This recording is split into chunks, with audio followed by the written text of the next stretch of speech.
Hi, my name is Omoyele Sowore of Sahara Reporters.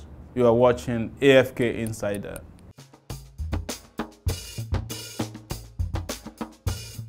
Typically, when I travel to Nigeria, I do so discreetly. I typically will smuggle myself in through a third country and then travel hoping that they won't find me and do something terrible to me. But yeah, I was there to visit family and friends in December and left to come back in January, just for a few days. Absolutely, I'm always working everywhere I go, and typically I produce, each time I sneak into Nigeria now, I produce like a small documentary.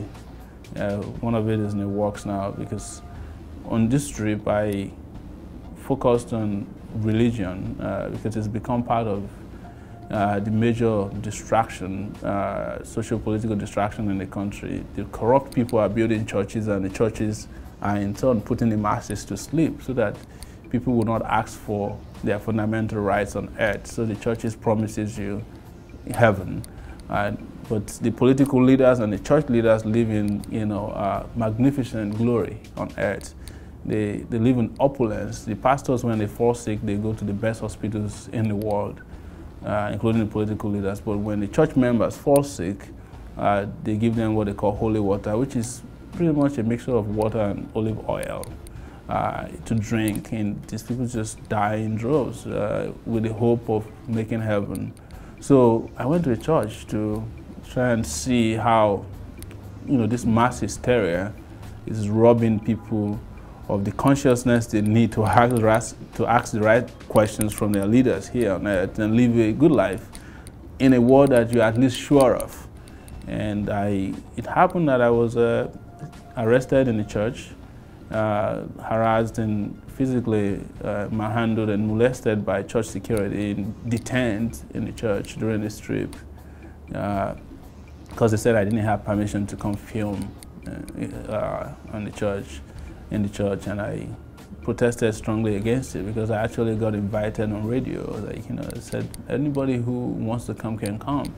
So anyways, I was eventually released and I had to quickly leave the country. I would advise people not to think about the finances first. I started Sahara Reporters with limited amount of funding. It was self-funded when I started because I was hosting a website for $20 a month. So I could afford it. It was less than, the cost of buying coffee in a week in those days. And I asked someone to help me put up a website quickly, which cost like less than $500, I would say, when I started, and started publishing on that platform. And I did that since 2006 up until 2009 before I got any kind of major support for the work. So it is not exactly the most expensive thing to do. I think you need to have the vision, you have the determination and the willingness to make sacrifices.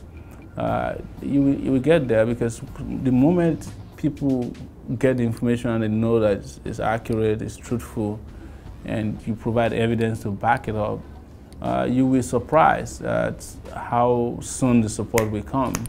Because with traffic also comes some opportunities to make some money, which can support you for a period of time. Most people always think that you need to start a big platform.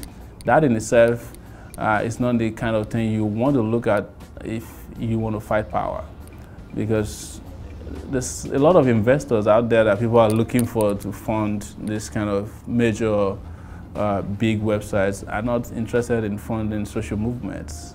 And this is what we are. We're giving people news not for the sake of just feeding them news. We want them to act. So you find out that our products promote a lot of interaction, and governments, by their very nature, are very secretive and fearful of citizen interaction.